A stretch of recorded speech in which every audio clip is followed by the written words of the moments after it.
आप सब लोगों को मेरा नमस्कार।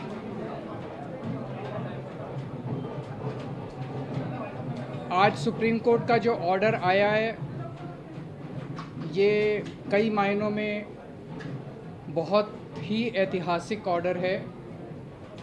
दिल्ली के लोगों की बहुत बड़ी जीत है। दिल्ली के लोगों के साथ जो अभी तक अन्याय होता आया उनके साथ माननीय सुप्रीम कोर्ट ने न्याय किया है। आज से 8 साल पहले 23 मई 2015 को हमारी 14 फरवरी 2015 को सरकार बनी थी। फरवरी, मार्च, अप्रैल, मई 3 महीने के अंदर, सरकार बनने के 3 महीने के अंदर ही जैसे ही हमारी सरकार बनी 67 सीट आई।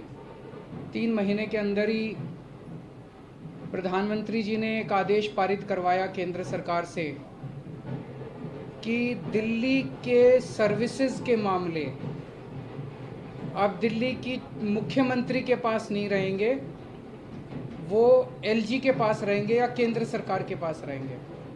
इसका क्या मतलब हुआ? इसका मतलब ये हुआ कि दिल्ली सरकार में काम करने वाले जितने भी ऑफिसर हैं, जितने भी कर्मचारी हैं, ऊपर से लेके नीचे तक, आईएएस अफसर से क्लास ए से लेके क्लास 4 कर्मचारी तक, चपरासी तक, सारे कर्मचारियों की ट्रांसफ़र पोस्टिंग, उनकी डिसिप्लिनरी प्रोसीडिंग्स, नई अपॉइंटमेंट, पोस्ट क्रिएट करना, पोस्ट एबॉलिश करना, पक्के करना, ये सारा जो है ये अब दिल्ली की चुनी हुई सरकार के पास नहीं होगा।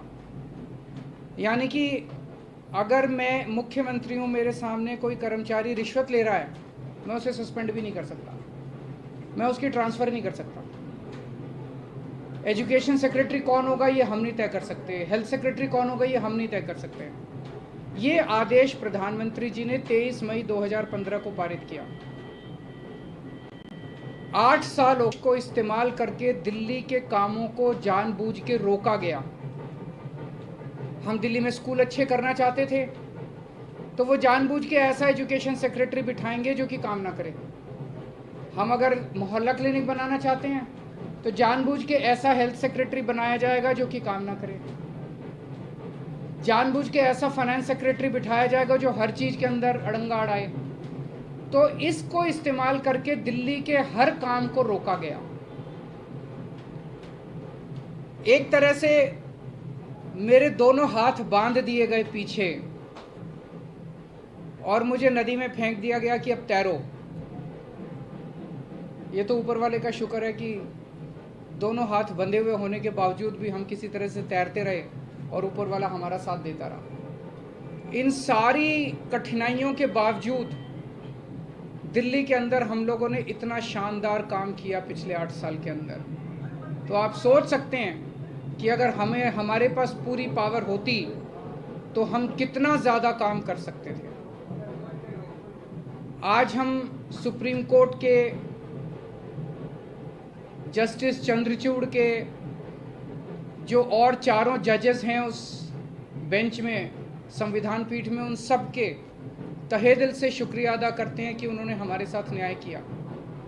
मैं दिल्ली की जनता को केवल नहीं देना चाहता, बधाई देना चाहता हूं और उनका शुक्रिया करना चाहता हूं कि जो इतना लंबा संघर्ष था, उस संघर्ष में दिल्ली की जनता ने मेरा साथ दिया। दिल्ली की जनता के साथ के बिना मैं कुछ नहीं कर सकता था। आज जो ये इतनी बड़ी जीत हुई है ये उन्हीं के आशीर्वाद, दिल्ली की जनता के आशीर्वाद और उनके साथ का, उनके सहयोग का नतीजा है। कदम कदम पे उन्होंने मेरा साथ दिया, दिल्ली की जनता ने। अब हमें एक बहुत बड़ा मौका मिला है। दिल्ली का काम जो है अब ये 10 गुना स्पीड से होगा। आज के आदेश के बाद बहुत बड़े बड़े काम होंगे अब दिल्ली के अंदर जो सोच भी नहीं सकते। सबसे इम्पॉर्टेंट है हमें एक ऐसा प्रशासन देना है दिल्ली के लोगों को जो कि रेस्पॉन्सिव हो, जो कि जनता की ज़रूरतों के प्रति सिंपैथेटिक हो, कंपैशनेट हो। तो अगले कुछ दिनों के अंदर आप देखेंगे बहुत बड़ा प्रशासनिक फेरबदल होगा। कई सारे ऑफिसर्स को, कर्मचारियों को ट्रांसफ़र किया जाएगा इस आधार पे कि उन्होंने अभी तक कैसा काम किया। कुछ ऐसे ऑफिसर्स हैं, कुछ ऐसे कर्मचारी हैं जिन्होंने पिछले कुछ महीनों में, 1-1.5 साल में दिल्ली की जनता के काम रोके। कुछ ऐसे ऑफिसर्स हैं जिन्होंने दिल्ली में मोहल्ला क्लिनिक में दवाइयां बंद करा दी, अस्पतालों के अंदर दवाइयां बंद करा दी, जल बोर्ड की पेमेंट रोक के कई जगह पानी बंद करा दिया। ऐसे कर्मचारियों को, ऑफिसर्स को चिन्हित करके उनको अपने कर्मों का फल तो भुगतना पड़ेगा। लेकिन बहुत सारे ऐसे कर्मचारी और ऑफिसर्स हैं जो बहुत घुटन महसूस कर रहे थे, ईमानदार लोग हैं, काम करना चाहते हैं। उन सारे कर्मचारियों को, उन सारे ऑफिसर्स को मौका मिलेगा काम करने का। उन सबको जो डेडवुड है, जो करप्ट हैं, जो इनएफिशिएंट हैं, उनको अच्छी पोस्टों से हटा के साइड किया जाएगा और जो अच्छे हैं, एफिशिएंट हैं, ईमानदार हैं, रेस्पॉन्सिव हैं, कंपैशनेट हैं, उन लोगों को, उन सारे अधिकारियों को और कर्मचारियों को मौका दिया जाएगा कि वो दिल्ली की जनता की सेवा कर सकें। सारे प्रशासनिक सिस्टम को भी दुरुस्त किया जाएगा। ये सारा सिस्टम भी सड़ा गला सिस्टम है। ऐसा सिस्टम बनाया जाएगा जो जनता के प्रति जवाबदेह हो और जनता के लिए रिस्पॉन्सिव हो, जनता की ज़रूरतों के प्रति रिस्पॉन्सिव हो। तो व्यवस्था के अंदर जितनी कमियां हैं, इन सारी कमियों को दूर किया जाएगा। तो पूरे सिस्टम को और ऑफिसर्स को और कर्मचारियों को जनता के प्रति जवाबदेह बनाया जाएगा और जनता के लिए रिस्पॉन्सिव बनाया जाएगा। एक लीन एंड थिन गवर्नमेंट तैयार की जाएगी। Lean, thin, responsive, compassionate and accountable government, ये हम चाहते हैं। दिल्ली, जैसे दिल्ली ने पूरे देश को शिक्षा का मॉडल दिया, हेल्थ का मॉडल दिया, अब एक ऐसे गवर्नेंस का, एडमिनिस्ट्रेशन का मॉडल हम जनता के सामने रखेंगे, पूरे देश के सामने रखेंगे। मैं देखता हूं कि कई ऐसी पोस्ट्स हैं जिनकी ज़रूरत नहीं है। उनमें कोई भी कर्मचारी या अधिकारी बैठ के जनता की 4 अड़चनें ही लगाता है। अगर वो ना रहे तो ज़्यादा अच्छा रहेगा। तो ऐसी पोस्ट्स को चिन्हित करके या तो उन्हें खाली छोड़ा जाएगा या उन्हें अबॉलिश कर दिया जाएगा। जहाँ जहाँ ज़्यादा पोस्ट्स की ज़रूरत है वहाँ ज़्यादा पोस्ट्स क्रिएट की जाएंगी। जहाँ जहाँ लोगों को ज़रूरत है वहाँ ज़्यादा पोस्ट, जैसे अब इतने मोहल्ला क्लिनिक बना रहे हैं, तो जब डॉक्टर्स की ज़रूरत है, पैरामेडिक्स, वहाँ और क्रिएट किए जाएंगे। तो अभी तक हम लोगों ने स्कूल, अस्पताल में एक मॉडल दिया। अब पंजाब के अंदर हम एक अच्छे लॉ एंड ऑर्डर, कानून व्यवस्था लागू कर रहे हैं। उसी तरह से दिल्ली अब कुशल प्रशासन का एक मॉडल पूरे देश के सामने देगा। मैं एक बार फिर से दिल्ली की जनता का बहुत बहुत आभार व्यक्त करना चाहता हूं, जिन्होंने पूरे संघर्ष में हम लोगों का साथ दिया। अगर हैं जी, बिल्कुल होगी। सर्विसेज आने के बाद हम नई पोस्ट क्रिएट कर सकते हैं, पुरानी पोस्ट से अबॉलिश कर सकते हैं, कुछ भी कर सकते हैं।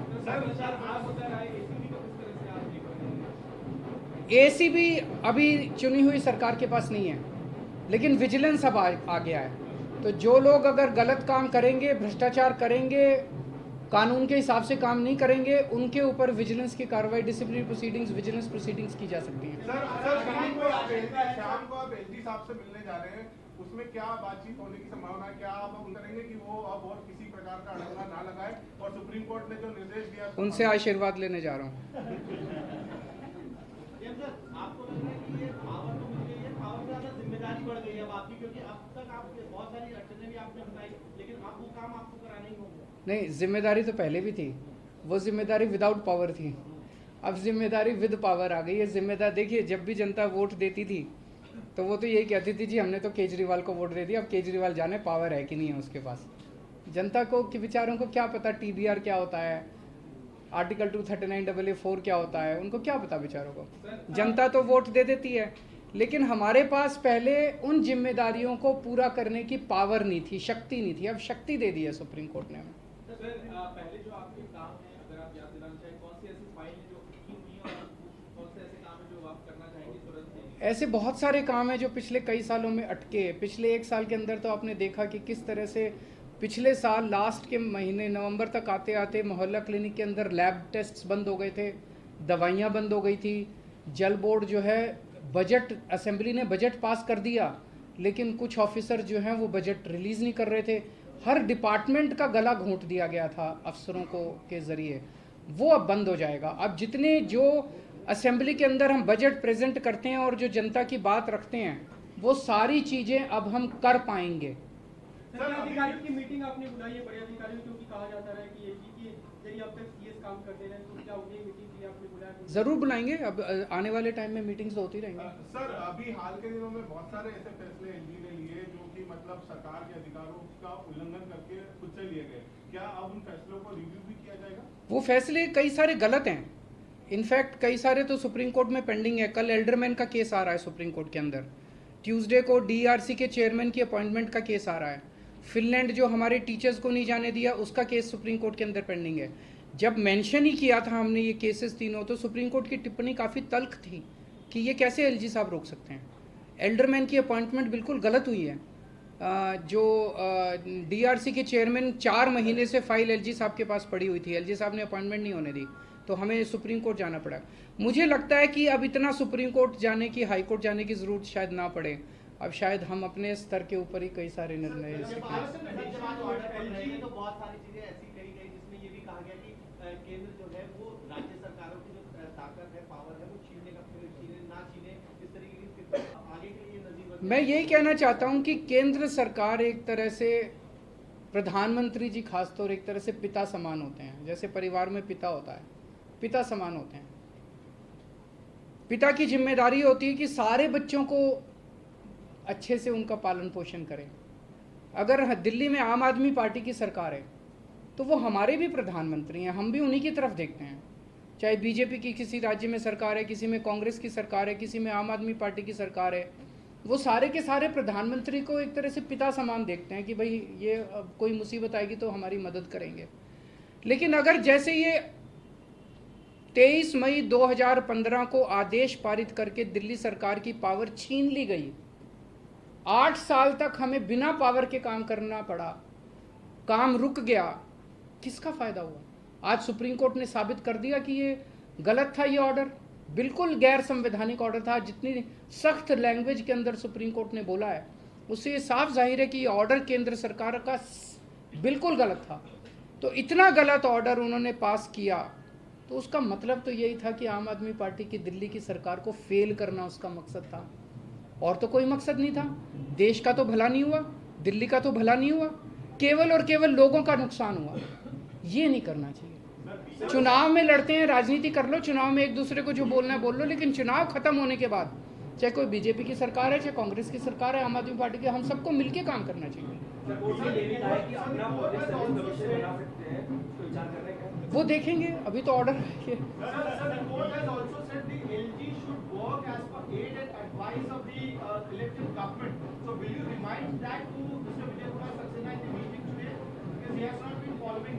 जब उनका आशीर्वाद लेने जा रहे हैं तो सारी चीज़ों पे आशीर्वाद है जी, मिलके काम करेंगे। बीजेपी के नेताओं को कुछ बयान ऐसा भी आ रहा है कि अभी संसद भी है, संसद में कानून भी बन सकता है, उन्हें अगर गलत लगेगा तो उसमें बदलाव कर देंगे, बड़ी बेंच के पास भी जाया जा सकता है। ये पहले भी कोर्ट में दलील दी थी केंद्र सरकार की तरफ से कि 9 बेंच के जाया जा सकता है इस मामले को लेकर।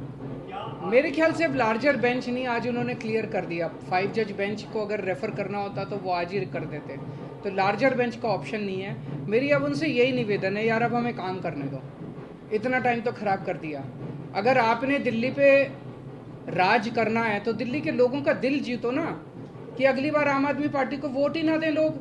ऐसा काम करो, मतलब काम में टांग क्यों उड़ा रहे हो? जब तक हमारी सरकार है हमें काम करने दो, कल तुम जीत लेना, तुम काम कर लेना, टांग तो नहीं अड़ानी चाहिए। सर, महाराष्ट्र का जो फैसला आया है, बस की फाइल आपने पहले भेजी थी, कुछ दिन पहले ही प्रेस कॉन्फ्रेंस आपने की थी, कंप्लीटेड फाइल आप भेज चुके हैं, 2 फाइल लेटेस्ट आपने भेजी है, क्या आपका जवाब आ गया है या अभी आया नहीं। कानून के अंदर एलजी साहब के पास 7 दिन का टाइम होता है, तो वो भी मैं आज उनसे रिक्वेस्ट करूंगा कि 7 दिन में क्लियर करना चालू करें फाइलों। सर, महाराष्ट्र का जो फैसला आया है उसमें भी राज्यपाल की भूमिका को बहुत ही, मैंने उसको पूरा पढ़ा नहीं है, मैं अपना फैसला सुनने के बाद मैं थैंक यू सो मच।